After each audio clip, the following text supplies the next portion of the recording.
안녕하세요. 이혼에 성공하고 혼자 살고 있는 평범한 싱글맘이에요. 사람 욕심이라는 게 끝이 없다는 말 들어보셨나요? 어릴 때부터 할머니께 그런 말을 종종 듣고는 했어요. 할머니께서는 그런 인간들하고는 아예 상종을 하지 않아야 사는 게 편해진다고 하시더군요. 하지만 살면서 그처럼 욕심 많은 인간을 만나본 적이 없어서 그런지 그 말을 얼마 전까지는 실감하지 못했었죠. 그리고 이혼을 하면서 그런 인간의 바닥까지 본 것 같은 기분이 들었고, 이렇게 사연글을 쓰게 됐네요. 저는 부동산을 가진 아버지의 외동딸로 태어났고, 커서는 아버지의 부동산을 관리하는 일을 시작했어요. 남편은 우연히 만났지만 여러모로 대화가 통해서 결혼을 하게 됐고요. 남편은 연애 시절엔 굉장히 잘해줬지만 결혼하면 남의 편이라는 말이 맞긴 하더군요. 모든 일에 자기 부모님을 최우선으로 두길 바라더라고요. 그 마음을 이해하지 못하는 건 아니에요. 사람 마음이야 다 비슷하잖아요. 아마 저도 마찬가지일 거고요. 그때와 같은 일이 벌어진다면 저 역시 저희 부모님을 최우선으로 두고 싶을 테니까요. 무슨 일이냐고요? 결혼 3년 차에 시부가 암에 걸리셨거든요. 이미 진행되고 있는 상황이었기에 솔직히 상태가 좋은 건 아니었어요. 모두가 침울해하고 있는 그때 시모가 그러더군요. 아가, 내가 너희 시아버지 돌보는 게 너무 힘들구나. 나도 몸이 성한 곳 없는 건 마찬가지고 집에서 내가 기댈 곳도 너뿐이다. 네가 시간 날 때 너희 시아버지 병간호 좀 해주면 안 되겠니? 별거 할 건 없어. 어차피 일은 간병인이 할 테지만 워낙 세상이 흉흉해 믿을 수 없으니 말벗 정도만 해주라는 거야. 솔직히 말하자면 정말로 거절하고 싶은 마음이었어요. 아픈 사람을 돌본 경험도 없는 제가 시부를 간병한다는 건 얼토당토 않은 일이라고 생각했거든요. 그렇지만 고민이 될 수밖에 없었던 이유는 아픈 사람이 그 누구도 아닌 시부였다는 점이었어요. 결혼 초에 며느리 사랑은 시아버지라는 말을 그대로 실천해준 분이 시부였거든요. 실수해도 너그럽게 넘어가 주시고 시댁 식구나 남편과 싸우면 저를 달래주는 사람은 시부뿐이었거든요. 고민은 짧았어요. 하기로 결심했죠. 그렇다고 시부를 온전히 혼자서 볼 수는 없다고도 생각했고요. 어머님, 제가 아버님 간병할게요. 그런데 저도 하나 제안할 게 있어요. 병간호를 한다고 했지만 저한테만 맡기지는 말아주세요. 아버님도 저만 보는 게 아니라 다른 가족들도 만나는 게 좋을 것이고 저도 일이 있을 때는 빠질 수 있어야 하는 일에도 지장이 없을 테니까요. 그 정도는 허락해 주실 거죠? 그렇구나. 일리 있는 말이야. 딸들이랑 아들도 돌아가며 아버지 병간호 하기로 하자. 다들 알아들었지? 시모가 그렇게 말해주었기 때문에 괜찮을 거로만 생각했어요. 그런데 아니더군요. 시누이들과 남편은 제게 일을 미루기 바빴거든요. 새언니, 오늘은 야근이 있어서 못 가요. 내일은 회식이 있고요. 저도 좀 힘들어요. 이번에 소개팅 때문에 저도 결혼은 해야 하잖아요. 어리고 철없는 신우들이야 그렇다고 쳐요. 결혼도 안 한 아직 놀기 좋아하는 아이들이었으니까 이해 못할 것도 없었죠. 그런데 문제는 남편 놈도 정말 철없이 구는 것이었어요. 당신도 잘 알잖아, 나 일 많은 거. 이번 주는 도저히 시간이 안 돼. 접대도 하러 가야 하고. 그리고 솔직히 우리 가족 중에 당신이 하는 일 제일 편하잖아. 앉아있기만 해도 돈 들어는 관리인인데 내 생각도 좀 해줘. 가뜩이나 쉬는 날도 별로 없는데 그런 날까지 아버지 수발 들러 가야겠어? 이런 건 당신이 좀 해줘도 되잖아.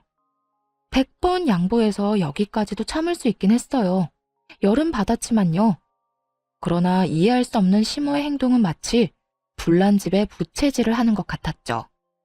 예, 나 오늘 모임 있다. 내 간병 차례인 거 알기는 하는데 저번부터 잡혀있던 약속이라 미룰 수가 없네. 그러니까 네가 나 대신 오늘 병간호 좀 하거라. 솔직히 별로 할 것도 없지 않니? 그리고 시아버지가 아프면 며느리가 모시는 게 어떻게 보면 당연한 도리 아니니. 그러니까 너도 며느리 도리 한다고 생각하고 시아버지 잘 모셔. 너도 우리랑 가족이 되고 싶잖아. 이번이 그 기회라고 생각하면 되지. 그런 말을 하며 제가 시부를 모시는 것을 정당화하려고 하더군요. 그렇게 장장 3년을 시부를 돌봤어요. 그 정도 기간이 제 한계였네요. 아무리 시부가 잘해줬다고 하지만 이제는 항암 치료뿐 아니라 치매 증상까지 나타났거든요. 그렇게 되니 더는 감당할 수 없겠더라고요. 그래서 가족들이 있는 곳에서 말했죠. 아버님, 이제 더는 못 모시겠어요. 저도 요즘 바빠서 시간 내기 힘들어요. 그리고 다들 저한테 맡기고 자기 스케줄 보러 가잖아요. 제가 여태 모신 만큼 당분간은 다른 분들이 아버님 모셔주세요. 당신은 어떻게 그런 소리를 아무렇지도 않게 해? 갑자기 당신이 이러면 우리는... 그리고 아버지가 당신 많이 의지하잖아. 나라고 기분이 좋겠어? 하지만 당신, 아버님이 어떤 상태인지 요즘 제대로 본 건 맞아? 치매 증상까지 있으셔. 아직은 경증이라 멀쩡하신 시간이 많지만 앞으로 얼마나 더 나빠지실지 알 수 없다고. 하긴 당신은 나한테 맡겨놓고 골프 접대하러 다니느라 몰랐겠지. 뭐? 영업하면 그 정도 할 수도 있는 거지. 그걸로 이러는 거야? 당신이야말로 아버지를 위해 이 정도도 못해? 하고 싶으면 가족들이 하면 되잖아. 아버님 가족들. 그 가족들이 아버님 안 돌보고 방치한 게 자그마치 2년이 넘어. 1년은 그나마 왔다 갔다 정도는 했지.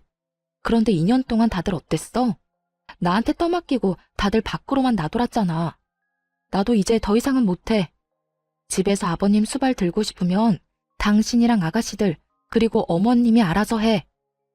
예, 나까지 싸잡아 그렇게 말하면 어쩌니? 나도 너희 외조모가 아파서 병원에 다니고 있어. 그런데 나더러 친정어머니의 남편까지 보는 건 네가 생각해도 너무하다고 생각하지 않니?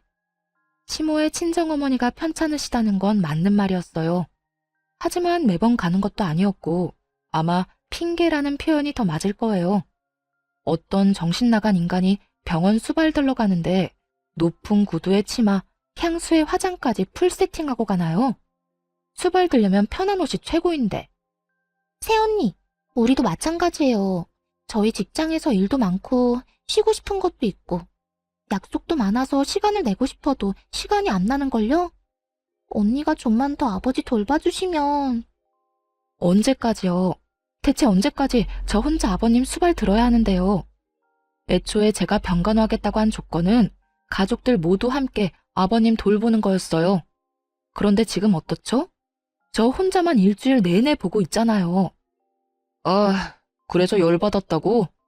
상황이 이렇게 됐으니 당신이 어느 정도 희생은 해야 할 거 아니야. 여기 다 바쁜 사람들밖에 없는데. 희생이라고 했나요? 진짜 열받더라고요. 아니, 저는 뭐 일 안 하고 쉬는 사람인가요? 저도 건물 관리하려면 생각보다 바빴거든요. 남편은 제가 앉아서 돈이나 받으면 끝인 관리인이라고 생각한 모양인데 그거야말로 틀린 생각이죠. 언젠가는 아버지 부동산을 다 물려받을 테고 그걸 관리하는 법을 아버지에게 배우면서 일하고 있는 것과도 같았거든요. 열받아서 욕이라도 하려다가 좋은 생각이 났어요. 시부 병수발 초창기에 시부가 해준 이야기가 있었거든요. 그걸 이용하면 이 시댁이 뒤집어지는 꼴을 제대로 볼 수 있겠다 싶었죠. 그래? 알았어. 그럼 내가 계속 아버님 수발 들게. 기회를 주려고 해도 제 발로 차버리는데 어쩔 수 없는 거 아니겠어? 이렇게 이야기하니 시모가 의아한 눈으로 제게 물었어요. 기회라니, 그게 무슨 말이냐? 네, 아버님이 초반에 제가 수발드는 거 보시더니 고맙다고 사망보험은 수령인을 제 이름으로 해주고 싶다고 하셨거든요. 괜찮다고 말씀드렸더니 앞으로 당신 돌보는 사람에게 주시겠다고 하셨어요. 뭐? 그래서 너는 뭐라고 했는데? 제가 며느리이긴 하지만 피가 섞인 가족도 아니고 배우자도 아니잖아요. 그래서 부담스러워서 받지 않으려고 했는데 이러면 어쩔 수 없죠. 제가 아버님 옆에서 계속 눈도장 찍는 수밖에요. 이 말을 듣더니 시모와 신우들의 눈이 휘둥그레지더군요. 그러고는 순식간에 몸을 숙이며 말하더라고요. 예, 그런 일이 있었으면 미리 말했어야지. 앞으로는 네가 아버지 찾아오지 않아도 된다. 우리가 알아서 할게. 그래, 요즘 우리가 좀 무심하긴 했어. 앞으로는 이 애미가 아버지 옆에 꼭 붙어 있으마. 시모가 그렇게 말하자 신우들이 옆에서 아우성쳤어요. 엄마, 새치기 하는 게 어딨어. 우리도 아버지 볼 거야. 날짜 정해서 똑같은 시간만큼 보도록 해. 그거 아니면 절대 안 된다고. 일단 주말은 다 빼서 나 줘요. 나는 일하느라 바쁘잖아. 어머니랑 동생들은 일도 안 하는데 주말까지 붙어 있을 이유가 어딨어? 그러니까 무조건 주말은 빼줘야 해요. 네 동생들도 평일에는 일하지 않니? 그러니까 주말을 너희 셋이서 나누고 평일에는 내가 너희 아버지한테 가 있으마. 와이프가 있어야 마음이 안정되지. 아무것도 못하고 그저 시키는 대로만 하는 너희들이 가서 도움될 거 하나도 없어. 엄마가 아버지 독점하려고 하는 거죠? 그럼 일 마친 저녁 시간이라도 우리한테 줘요. 우리도 얼굴 도장 찍을 시간이 필요하다고요. 엄마 혼자서 다 차지하려고? 동생들 말이 맞아요. 어머니 혼자 다 차지할 생각이시면 잘 생각하셔야 할 거예요. 저희는 그렇게 못 놔둬요. 저희도 아버지 볼 권리가 있다고요. 남편 놈까지 그 보험금에 넘어가서는 권리를 운운하고 있는 꼴이 너무 웃겼어요. 속으로 진짜 소리내서 웃고 싶은 거 겨우 참고 있었네요. 그렇게 나한테 떠넘기려고 혈안이 됐던 네 사람이 이제는 서로 아버지 보겠다고 말다툼하는 것 자체가요. 사실 시부가 보험금 수령인 이야기를 한 건 맞아요. 하지만 해준다고 못박아 말씀하신 건 아니었죠. 게다가 중요하게 한 이야기도 아니었고 정말 딱 한 번 초반에 스치듯이 말하고 지나갔을 뿐이었어요. 하지만 그런 대화가 있었다는 것만으로도 네 사람이서 박 터지게 머리 쓰며 싸우더라고요. 서로 시부를 돌보겠다고 하는데 아우, 속에 막힌 돌덩이가 쑥 내려가는 기분이랄까요? 그렇게 수발드는 모임에서 드디어 한 발 빠지게 됐죠. 돈 앞에 장사 없다는 걸 깨닫게 되었네요. 그리고 이 시댁 인간들이 얼마나 돈에 환장하는지도 이때 알았고요. 그 이후로는 시부를 보러 간 적이 없네요. 문병 정도로 짧은 시간 다녀온 적은 있어도 제가 갈 때마다 시댁 식구들의 견제가 심해지는 통에 오래 있지도 못하고 바로 돌아와야 할 정도였죠. 편했어요. 이제 별다른 문제 없을 거라 생각하며 평온한 하루를 보냈어요. 그런데 제가 애를 낳고 쉬는 동안에도 아버지가 월급을 대신해서 용돈을 꼬박꼬박 챙겨주셨거든요. 그 용돈이 남편 월급보다도 많다는 걸 시모와 신우들이 알게 된 것이 화근이 되었고요. 친정아버지가 저 고생하는 거 보기 싫다고 사위인 남편에게 액수를 오픈해버렸거든요. 이 정도까지는 도와줄 테니 내 딸한테 무리시키지 말라고 으름장을 놨던 거죠. 뭐 그런 말을 들었다고 사람이 금방 바뀌는 건 아니었지만요. 대신 시모와 신우들의 눈이 바뀌긴 했죠. 예, 너 혹시 돈 좀 있니? 네 시아버지도 저렇게 아프고 내가 돈 쓸 곳이 있는데 돈 나올 곳은 없으니까 힘들구나. 혹시 돈을 좀 빌려줄 수 있어? 한 300만 원이라도. 많이 급하신가 보네요. 용돈으로는 감당하기 어려운 금액이기도 하고, 그런데 제가 그냥 빌려드릴 수는 없고 차용증을 썼으면 좋겠어요. 제가 아버지에게 용돈을 받긴 하는데 그 돈이 다 아버지 명의 계좌에 들어가 있어서 그냥 드릴 수는 없거든요. 괜찮으시겠어요? 괜찮다마다. 차용증이야 얼마든지 써줄 수 있어. 그러니까 좀 부탁한다. 염치가 없다고는 생각한다만 그래도 이렇게 도와줄 사람이 옆에 있는데 대출이나 금융기관 돌아다니는 것도 웃기지 않니? 어차피 일을 안 해서 대출 금액도 안 나오겠고 말이지. 주절거리는 시모를 뒤로 하고 차용증을 써줬어요. 그런데 그 뒤로는 신우들도 와서 돈을 빌려가더군요. 웃긴 건 갚을 생각은 않고 계속 빌려만 가더라고요. 마치 ATM에서 돈 꺼내 가듯이 말이죠. 처음에는 별말 안 했어요. 차용증이라는 강력한 문서가 있었으니까요. 남편은 이걸 아는지 모르는지 별 생각이 없어 보였고요. 그렇게 시모와 신우 둘이 빌려간 금액이 2년 만에 1억 정도로 불어나더군요. 당시가 결혼한 지 6년쯤 됐을 때예요. 그 금액을 이 인간들이 어떻게 감당하려고 그러나 슬슬 걱정이 되기 시작할 무렵 친정엄마에게 안 좋은 소식이 들려왔어요. 뇌졸중으로 고생하며 재활에 전념하던 어머니에게 2차로 뇌경색이 발견된 거예요. 게다가 이번에는 반대쪽 뇌였기 때문에 결국 양쪽 다 제대로 못 쓰는 처지가 된 거죠. 재활 전문병원에 입원하셔서 한참을 치료받았지만 상태가 그리 호전되진 않았어요. 외로움 많이 타는 어머니를 병원에 홀로 있게 두는 것도 좀 그랬고, 그렇다고 아버지에게 어머니 병간호를 부탁하는 것도 어려운 일이었죠. 아버지도 당뇨를 포함해 여러 지병에 시달리고 있었으니까요. 무리를 하거나 스트레스를 받을수록 몸 상태가 더 안 좋아지셨거든요. 결국 이번에는 친정어머니 병간호를 하기 시작했어요. 집에서 모시는 건 아니었고 병원에 가서 보는 거였으니 그나마 마음은 좀 편했죠. 그런데 남편놈이 어이없는 딴지를 걸더군요. 나 당분간 우리 친정엄마 병간호 때문에 병원으로 출퇴근할 예정이야. 집에 없으면 병원 가 있는 줄 알고 있으면 돼. 장모님 병원에 입원하셨잖아. 근데 너까지 꼭 병간호하러 가야 해? 간병인도 있다며. 간병인이랑 엄마 둘만 두는 거 내가 싫어. 우리 엄마 외로움을 얼마나 많이 타는데. 지금 엄청 심적으로 힘드실 거라 옆에서 위로해드리고 싶어서 그래. 그래서 지금 친정어머니 모시느라 애들이며 나며 다 내팽겨치겠다고? 당신 이렇게 이기적인 사람이었어? 나도 지금 바쁜 사람이야. 진급을 눈앞에 두고 얼마나 중요한 시점인데 네가 이러면 나는, 애들은. 여태 내가 다 케어했잖아. 그러면 당신도 좀 양보라는 걸 해. 언제까지 나한테 다 의존할 건데? 그렇게 싸웠음에도 결론은 나지 않았어요. 아니, 제게는 이미 친정엄마를 병간호해야 한다는 확고한 결론이 있었고 남편놈에게는 저를 절대 못 보내준다는 확고함이 있었으니 이야기는 평행선만 달리고 있었죠. 그리고 며칠 뒤 시모가 연락이 와서는 헛소리를 짓거리더군요. 아니 너는 어떻게 시집 온 애가 친정에 목을 매니? 너 죽어도 이 집 귀신이야. 네가 여기 시집 왔다는 건 그런 뜻이라고.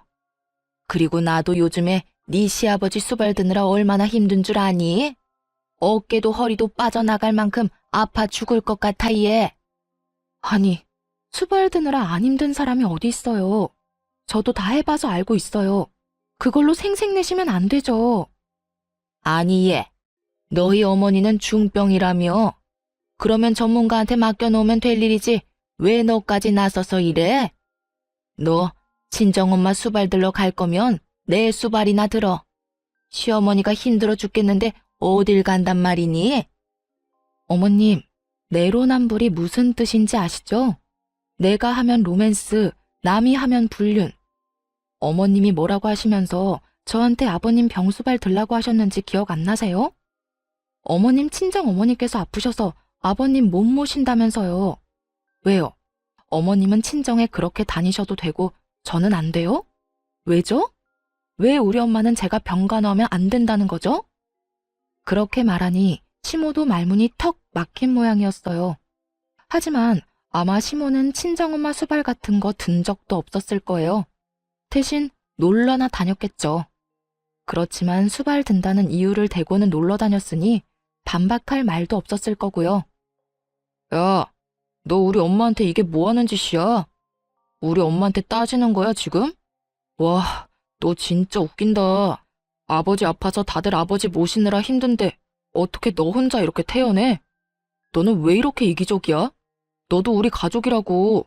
우리 결혼한 거잖아. 그러니까 그러면 너도 내 가족이지. 우리 부모님 아파서 저러고 있는데 나한테 병간호도 못 가게 하는 게 남편이야? 그러는 네가 사위냐고. 웃기지도 않아? 보험금 탐나서 거기 붙은 인간들이 이제는 나 아버님 얼굴도 못 보게 하는데 태어나지 않을 건 또 뭔데? 뭐? 너 지금 말 다 했어? 넷이서 알아서 잘 모시고 있잖아. 나한테는 기회 줄 생각도 없으면서. 그리고 아버님 돌볼 정도로 건강한 어머님한테 내 수발이 필요하다고 생각해? 두 손 두 발 못 쓰는 우리 엄마는 왜 내 병간호조차 못 받게 하냐고 왜? 내가 친정엄마한테 간다니 그건 싫으니? 싫다는 게 아니잖아. 굳이 네가 장모님을 모실 필요가 있느냐는 거지. 왜?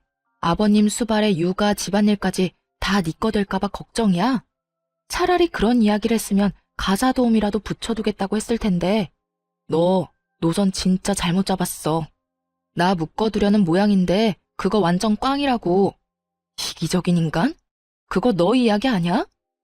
한바탕 화를 내고는 시댁에서 혼자 나왔어요. 있어봐야 좋은 소리 들을 것도 없고 열만 받았을 테죠. 그리고 저 인간들은 지금 자기들이 뭘 잘못하고 있는지도 몰랐어요. 제가 성격도 모르고 있었고요. 저는요, 한 번 아니다 싶으면 영원히 아닌 사람이거든요. 인내심이 많은 것은 착해서가 아니라 한 번 결정하면 인연을 확 끝내버리기 때문에 기회를 여러 번 주는 것이라는 걸 저것들이 모르고 있었다는 거죠. 그래서 이참에 끝을 내주기로 했어요. 그 길로 친정엄마가 입원한 병원으로 갔고 외박계를 신청했죠. 이미 급성기는 지나셔서 외출 정도는 가능한 상태였지만 혹시나 모르니 능력 있는 간병인까지 한 명 고용해서 집으로 모셨어요. 그리고 안방에 친정엄마를 모시고 방에 있던 남편 물건은 모조리 작은 방으로 다 던져버렸네요. 저녁에 남편이 집에 오더니 그 상황을 보고 경악을 금치 못하더군요. 그러면서 저를 작은 방으로 끌고 오더니 문을 닫고 한바탕 소리를 질러댔어요. 당신 설마 장모님 여기까지 모셔온 거야? 도대체 무슨 생각인데 왜 이렇게까지 해? 병원 가지 말라고 한 게 그렇게 화날 일이었어? 그래서 나 보란 듯이 이런 짓 한 거야? 내 집에 내 어머니 모시는데 당신이 왜 난리야? 그리고 우리 엄마면 네 엄마도 되는 거 아니야? 언제는 가족이 되는 게 그런 거라며. 그런 이유로 나한테 아버님 수발 들도록 맡겨놓고 이제 와서 우리 엄마는 안 된다? 걱정 마. 너한테 병간호하라고 안 할 테니까. 하더라도 내가 해. 그런 문제가 아니잖아. 어머님이 여기 와 있으면 내가 불편해. 내가 편하게 쉴 수가 없다고. 당신 진짜 나 화내는 거 보려고 이러는 거야? 내가 당신한테 화 좀 냈다고? 이거 보복성이지? 보기 싫으면 네가 나가면 되지. 나 안 나가. 당신이 나가서 살던 뭐라던. 그러니까 나는 내 할 일하고 당신은 당신 할 일 하면 되는 간단한 상황이라는 거지. 와, 내가 이 집 주인인데 왜 내가 나가는 건데? 나는 못 나가. 만약 나 쫓아내면 우리 이혼하는 거야. 나 이런 식으로는 못 산다고.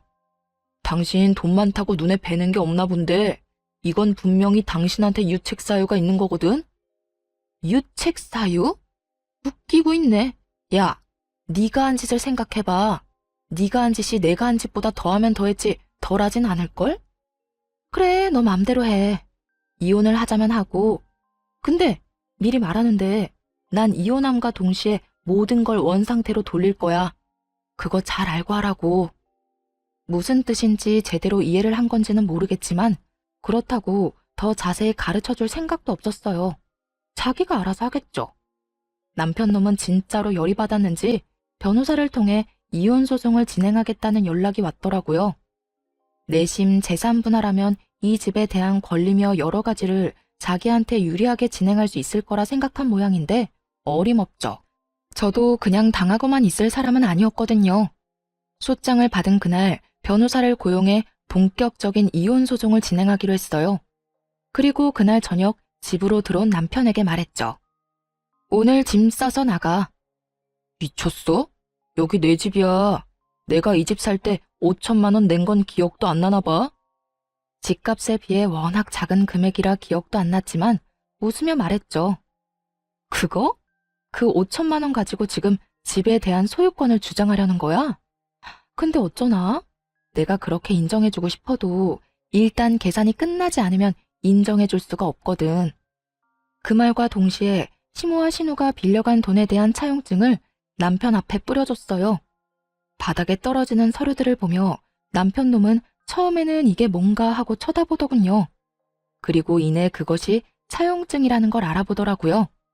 그리고 그 돈을 빌린 사람이 자신의 어머니와 두 동생들이라는 것도 알게 됐죠. 그거 당신 어머님이랑 당신 동생들이 나한테 빌린 돈이야. 아니, 따지면 우리 아버지 통장에서 빌려간 돈이지. 금액 다 합쳐보면 1억 넘으니까 이 돈 지금 당장 상환할 거 아니면 지금 이 집에서 나가야 할 건 너야. 그게 무슨 말이야? 난 이 집에서 못 나가. 아니, 안 나가. 내가 이 집 살 때 5천만 원 분명히 해왔다고. 그만큼은 나도 이 집에 있을 권리가 있지. 네가 뭔데 나가라 말아야? 그리고 이건 내가 빌린 게 아니라 우리 가족들이 빌린 거잖아. 내가 그걸 갚아야 될 이유가 있어? 당연히 있지. 이거 받아갈 때 계좌가 네 명의 계좌였거든? 어머님이 쓰시는 계좌. 그리고 이거 기한이 언제까지인지는 알아? 우리가 혹시라도 갈라서거나 이혼하게 될 경우에는 즉시 상환이라고 적혀 있어. 너와 내 결혼이 이 차용증에선 가장 중요한 거라고. 뭐? 그게 지금 무슨, 너 그것까지 생각하고 빌려준 거야? 와, 너 진짜 무서운 애다. 어떻게 사람이 그렇게 계산적이니? 그건 너겠지. 지금 자기소개해? 하긴, 너야 너희 집이 망하든 말든 뭔 상관이겠어? 넌 너만 잘 살면 되지? 어머님이나 동생들이 1억 못 갚아서 집이라도 팔면 참 좋겠다. 그런데 그렇게 되면 너한테 같이 살자고 하지 않을까? 뭐? 너 진짜 그렇게까지 해야겠어? 그렇게까지 해서 돈 받아낼 생각인 거야? 당연한 거 아니야? 이혼하면 나 그 돈 다 회수할 건데. 만약 못 돌려줄 거면 이 집이라도 나한테 줘야 원금이라도 줄 거 아니야. 아니면 이 집에 대한 5천만 원 주장하고 1억을 다 갚으려고? 난 뭐 그것도 괜찮아. 1억이 어디서 나오느냐가 너한테 문제지 나한테 문제겠어? 남편 놈은 얼굴이 시뻘개져서는 이게 도대체 무슨 말이냐며 난리를 치더군요. 남편 놈이 화를 내거나 말거나 짜증을 내거나 말거나 남편 짐부터 다 꺼냈어요. 그리고 거실에 차곡차곡, 아니 내팽개쳤죠. 남편은 그런 건 관심도 없는지 차용증부터 확인하더군요. 그게 진짜인지 확인하고 싶었던 모양이에요. 아니 그런데 설마 가짜를 들이밀었겠어요? 물론 원본이 아니라 사본이긴 했죠. 원본을 보여줬다가 무슨 일이 일어날 줄 모르니까요. 남편 놈은 거기에 찍힌 시모와 신우의 도장, 그리고 사인까지 확인한 뒤에야 정말로 당황하기 시작하더군요. 그러더니 황급히 주머니를 뒤져 시모에게 전화를 걸더라고요. 엄마 왜 우리 와이프한테 돈을 빌렸어? 그것도 다 합쳐보니까 1억이나 되잖아. 1억? 무슨 소리니? 나는 그만큼 많이 안 빌렸어. 내가 빌린 건 한 3천만 원인가 4천만 원인가 그 정도밖에 안 되는데 무슨 1억이니? 엄마뿐만이 아니라 동생들도 와이프한테 돈을 빌렸던데 세 사람이 우리 와이프한테 빌린 돈이 자그마치 1억이야 1억. 이 돈 어떻게 할 거야? 어떻게 하긴 뭘 어떻게 해? 야, 며느리 돈이 네 돈이야. 그래서 빌린 거지. 너희가 이혼 안 하고 잘 살기만 하면 안 갚아도 되는 돈이잖아. 나 죽으면 내가 사는 집으로 대신해서 갚든지. 어차피 이거 다 너한테 유산으로 내려갈 거잖니. 엄마는 그렇게 어렵게 생각 안 해. 왜? 네 마누라가 그 돈 갚으래? 아 진짜 엄마는 내 인생에 도움이 하나도 안 돼. 그렇게 돈을 빌리면 어떡하냐고. 동생들도 마찬가지야. 엄마가 돈 빌리니까 동생들도 돈 빌렸겠지. 그럴 땐 엄마가 따끔하게 얘기해야 되는 거 아니야? 왜 남의 돈을 자기 돈처럼 빌렸어? 왜 나한테 화를 내고 난리니? 아니, 무슨 일인데? 무슨 일 때문에 지금 그거 가지고 전화해서 엄마한테 이러는 건데? 나 지금 집 뺏기게 생겼어. 나 이 집 5천만 원이나 주고 그나마 지분을 가지고 있었는데 그거 다 뺏기게 생겼다고. 지금 빈털터리로 쫓겨나게 생겼어. 아니, 빚만 5천만 원 생긴 거라고. 아니, 네가 왜 쫓겨나? 너 며느리랑 싸웠니? 그래서 그래? 그것 때문에 며느리가 너 보고 집 나가래? 내가 이혼하자고 했어. 장모님 모시고 집에서 산다는데 난 그거 싫다고 장모님 데리고 오면 집 나가겠다고 했지. 그리고 이혼할 거라고도 얘기했고. 근데 와이프가 정말로 장모님을 모시고 왔더라고. 그래서 내가 이혼 전문 변호사 사서 소장 보냈거든. 아니 뭐? 그래서 지금 이혼을 한다고? 아 몰라. 나더러 빈털터리로 이 집에서 나가야 된다고 하면서 차용증을 들이밀잖아. 도대체 엄마랑 동생들은 사고를 얼마나 친 거야? 나 몰래 돈을 왜 이렇게 빌렸냐고. 지금 당장 돈 모아서 1억 갖고 와. 나는 그거 내고 이 집에 대한 소유권 주장해야 되겠어. 재산 분할도 하고 내 돈은 받아야 될 거 아니야. 예, 갑자기 그런 큰 돈이 어디서 생겨? 이 한밤중에. 엄마가 1억이 있었으면 돈을 빌렸겠니? 이혼하지 말고 버텨. 그냥 잘못했다고 무조건 빌어. 그리고 뭐 장모님이랑 좀 같이 살아도 되지. 1억 안 갚는 대신에 그 정도 할 수 있잖아. 엄마, 내가 싫다고. 나 어른들하고 같이 사는 거 힘들어서 못해. 신경 쓸 게 얼마나 많은지 알아? 몰라. 난 모르겠으니까 엄마한테 이야기하지 마. 네 동생들한테 얘기해서 5천만 원이라도 빌릴 수 있는지 알아보든지. 엄마는 돈 나올 구석이 없어서 네 와이프한테 돈 빌린 거야.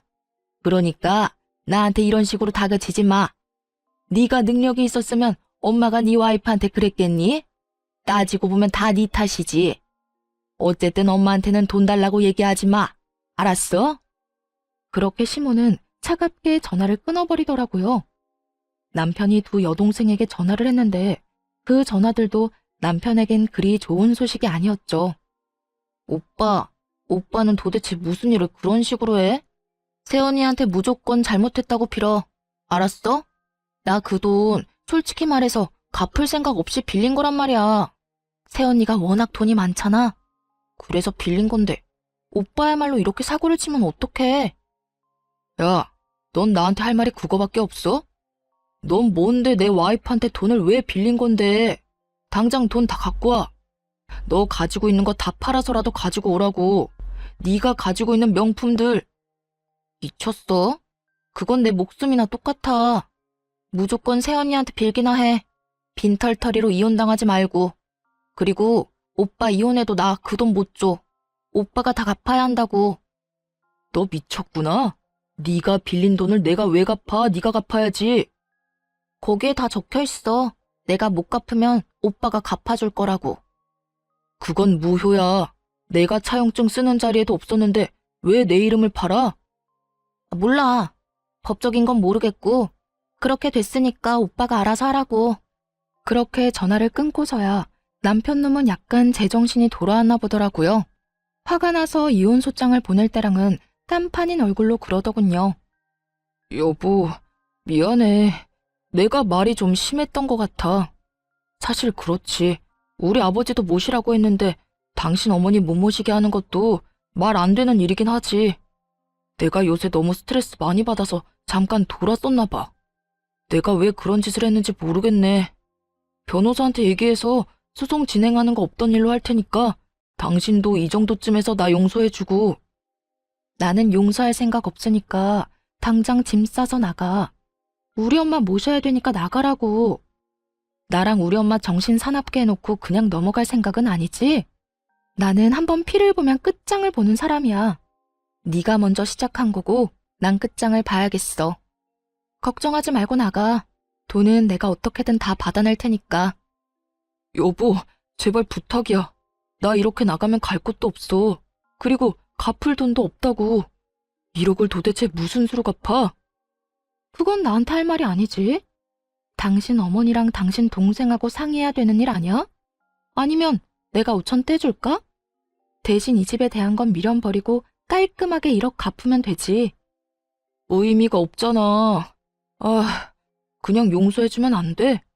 내가 그냥 잠깐 정신 나갔다고 생각하고 앞으로 당신한테 바짝 엎드려서 살게. 이렇게 빌게, 제발. 빌 거 없고 그냥 나가기만 하면 돼. 이혼 서류 다시 보냈을 때 확인했고 우리도 차용증 관련해서는 증거자료 소명할 테니까 그렇게 알아. 그리고 네가 왜 갈 데가 없어? 너 시댁 가면 되잖아. 어머님이랑 아버님이랑 두 동생들 있는 시댁 가서 잘 살면 되지. 아니면 그 집 담보로 대출이라도 당기면 되겠네. 그걸로 1억 갚고 나면 너도 이 집 소유에 대해서 주장할 수 있지 않겠어? 그렇게 말은 했지만 솔직히 그대로 될 거라는 생각은 안 했어요. 시모가 돈이 없다고 절 찾아왔을 때 다른 곳에 연락을 안 해보고 왔을 리가 없잖아요. 분명히 은행이며 대출이며 다 알아보고 왔을 거예요. 시부가 지금 병상에 있으니 시가에 대한 권한을 가지고 있는 건 와이프인 시모였죠. 시부가 참 마음이 착한 사람이거든요. 말년에 그 집에 시모 이름을 넣어 공동 명의로 해줬다고 하더라고요. 그랬으니 분명 자기 지분에 대한 담보대출에 대해서 최소한 물어는 봤을 가능성이 컸죠. 여보, 진짜 이럴 거야? 우리 같이 산 세월이 있는데 한 번 실수한 거 가지고 이러는 건 아니잖아. 한 번 실수? 너 한 번만 실수한 거 아니거든? 나한테 여러 번 실수했어. 그간 내가 참아준 거고. 내가 왜 참아줬는 줄 알아? 난 한 번 아니라고 생각하는 건 끝장을 봐야 속이 시원한 사람이거든. 그래서 끝까지 참아준 거야. 아니 여보, 내가 정말 미안하다니까. 시끄럽고 너랑 나는 여기까지가 끝인 거야. 당장 시댁으로 돌아가. 짐은 내가 알아서 다 챙겨줄게. 그러니까 걱정 말고 나가. 결국 남편 놈은 어깨를 축 늘어뜨리고 시댁으로 돌아갔죠. 돌아가는 내내 아마 자기 머리 쥐어 뜯었을 거예요. 섣부르게 이혼소장 날린 거 후회하면서. 하지만 뭐가 달라지겠어요? 지가 이혼소장 안 날렸어도 제가 날렸을 건데요. 그리고 진짜 대환장 파티는 그 다음 날 벌어졌죠. 시모와 신우 남편 놈이 모두 찾아와 이런 법이 어딨냐며 난리를 쳤거든요. 얘, 너 이렇게 사람한테 유예기간도 안 주고 이러는 거 아니다. 이런 일이 있으면 미리 얘기를 하고 우리가 대비를 할 수 있도록 했어야지. 어떻게 이렇게 이혼 통보를 하루아침에 할 수가 있어? 이혼은 남편이 먼저 하자고 한 거예요. 제가 먼저 하자고 한 적 없고 저는 남편이 이혼 변호사 사서 보냈길래 저도 오케이 하고 이혼하기로 결정한 거고요. 제가 통보를 안 한 게 아니라 남편이 어머님한테 얘기를 안 한 거겠죠. 시모는 좌불안석 내내 초조해하는 남편을 째려보더군요. 그러면서 제게 말했어요. 예, 결혼이라는 게 그렇게 쉬운 게 아니고 이혼이라는 것도 그렇게 쉬운 게 아니야. 어렵게 맺어진 인연 어떻게든 보듬고 양보하고 서로 함께 걸어가며 살아야 하는 거지. 이렇게 화난다고 막 이혼하고 그러는 거 아니다. 너도 다시 한번 생각해봐라, 응? 돈 갚을 수단이 없었는지 아니면 제가 생각한 대로 시댁 집조차 담보대출을 이미 받았는지 이제 와서 애걸복걸하는 꼴이 너무 웃기더라고요. 저는 이혼소송 계속 진행할 거고요. 이혼할 때까지 할 거예요. 그리고 돈도 다 받아낼 거예요. 저한테 와서 이러지 마시고 돈이나 어떻게 상환할지 가서 상의해보세요. 차갑다 못해 서리빨이 부는 제 목소리에 결국 아무도 대꾸 못하고 나가버리더군요. 제가 며느리로서 가족이 되려고 노력했을 때는 자기들이 떵떵거리며 저한테 큰 소리 칠 수 있었겠지만 이제 이혼을 눈앞에 두고 있으니 저한테 그 사람들은 그냥 돈 빌려간 사람일 뿐이잖아요. 그 사람들한테는 내가 돈을 빌려준 사람이고요. 그러니 이렇게 저자세로 나오는 것도 당연한 일이었죠. 그런데 이렇게 정신없는 와중에 시댁에는 또 사건이 터졌더라고요. 시부가 결국 흡인성 폐렴으로 앓다가 돌아가시게 된 거였어요. 그간 치매까지 중증으로 진행돼서 굉장히 힘든 상황이었는데 시부가 돌아가셨다니 슬프긴 하더라고요. 게다가 시부는 돌아가실 때까지 워낙 아프셔서 평생 모으신 돈을 치료비로 끌어다 쓰신 걸로 알아요. 그래서 이렇다 할 재산도 없고 시모가 살고 있는 집이 전부라고 알고 있었거든요. 그런데 그 와중에 시모와 신우들은 시부의 사망보험금에만 다들 정신이 팔려있더군요. 하긴 그게 나오면 저한테 1억 갚고 집에 관해서도 주장할 수 있으니까요. 뭐 그렇다 하더라도 저야 위자료를 청구하면 되기에 별로 큰 문제는 되지 않았지만요. 그런데 정말 그들에게 경악스러울 법한 상황이 발생했어요. 저도 이런 상황이 생길 거라고는 꿈에도 상상조차 못했네요. 야, 너 이게 어떻게 된 일이니? 왜 우리 남편 사망보험금 수령인이 너 이름으로 돼 있는 거야? 그 이야기를 듣는데 깜짝 놀랐어요. 시부가 지나가듯 했던 한마디, 그것도 해줄까 싶다라고 지나가는 말로만 들었을 뿐이었거든요. 그런데 정말로 제 이름으로 되어 있었다니. 저도 모르죠. 보험회사에 연락해 보셨어요? 보험사를 이야기하자 시모의 눈에 띄게 당당하던 기색이 줄어들더군요. 뭔가 있다 싶었어요. 설마 시모가 그런 조사도 안 해보고 이렇게 따질 사람은 아니라고 생각했지만 도대체 어떤 상황이길래 갑자기 저러는지 알 수가 없었죠. 말해보세요. 보험회사에서는 뭐라고 하는데요? 대답이 없길래 직접 보험 설계사에 전화를 해서 물어봤어요. 그랬더니 그 설계사가 이렇게 말하더군요. 아유, 며느님이 아버님한테 얼마나 잘했는지 나한테 전화 와서는 자기 사망보험 수령인을 며느리로 바꾸고 싶다고 하시더라고요. 그래서 제가 같이 가서 바꾸는 거 도와드렸죠. 그게 언제였는데요? 그때는 치매 진단받기 전이라 아무 문제 없이 처리됐을 거예요. 암 진단받은 지 2달 만에 바꾸신 거라 저도 의아해서 물어봤더니 며느리가 자기 수발 드느라 고생이 많다고 이거 주고 가면 손자에게도 도움이 되지 않겠냐고 하시더라고요. 보험 설계사의 이야기를 듣던 시모가 혀를 차며 말하더군요. 그 인간이 뭘 잘못 먹어도 한참 잘못 먹었지. 병간호하고 2달 만에 수령인을 바꿔? 아니, 돈 많은 며느리 걱정을 왜 해? 돈 없는 우리나 걱정해야지. 아마 아버님은 저희가 이혼할 거라고는 생각 안 했겠죠. 우리가 이렇게 틀어질 거라는 생각도 못 했을 테고요. 그래서 아무 생각 없이 제 앞으로 보험금 수령인을 남긴 것 같아요. 게다가 그건 다른 가족들에게 경고의 메시지이기도 했을 거예요. 너희들이 나를 방치하면 내가 며느리에게 더 잘해준다는 경고. 그런데 문제는 그렇게 해놓고 치매에 걸려버린 거죠. 그래서 보험 수령인에 대한 건 새까맣게 잊고 정신없는 나날을 보내셨던 거고요. 사망보험금은 얼마나 되는데요? 금액은 얼마 안 돼요. 1,000만 원 정도예요. 사망보험금이 1,000만 원밖에 안 된다는 말을 듣고 한숨이 나왔어요. 그 돈으로는 이 사람들 급한 불도 못 끌 거였거든요. 금액을 알고 나니 시모와 신우의 표정이 안 좋아졌어요. 그 1,000만 원을 받아봤자 세 발에 피었으니까요. 시댁집을 팔고 싶어도 지금 네 사람이 다 그 시댁에 살고 있고 담보대출은 이미 받았는데 상속세까지 내야 하니 상황은 더욱 엉망이었을 거예요. 결국 닭 쫓던 개가 지붕 쳐다보는 상황이 되어버렸죠. 내가 이 꼴을 보자고 그 인간 죽을 때까지 똥오줌 받아낸 게 아닌데 왜 고생은 내가 다 하고 돈은 네가 가져가는 거야? 그걸 저한테 물으시면 어떡해요. 아버님한테 여쭤봐야죠. 당신이 우리 아버지 꼬셔서 보험금 수령인 당신 앞으로 해달라고 한 거 아니야? 그 1,000만 원 때문에? 우리 집 돈 많거든? 어이가 없어서. 아니 그리고 어차피 아버님이 이거 주신 것도 금액이 얼마 안 되니까 나한테 남긴 거겠지. 이걸로 애들 학교 보낼 때 보태라고. 난 그렇게 할 생각이니까 다른 할 말 없으면 가보세요. 다 알아보고 왜 여기 와서 난리야? 아, 우리 진짜 완전 망했어. 너 하나 때문에 이게 지금 무슨 꼴이니? 어떻게 책임질 거야? 네가 멋대로 이혼하는 바람에 이렇게 됐잖니? 네가 다 책임지라고? 남자가 돼서 그거 하나 못 참고 이혼을 이야기해? 그러는 엄마는요? 와이프가 장모님 수발 든다는데 왜 말렸는데요? 엄마가 그거 말리는 바람에 와이프가 더 화난 거잖아요. 그것 때문에 집에 장모님 모시고 온 거고.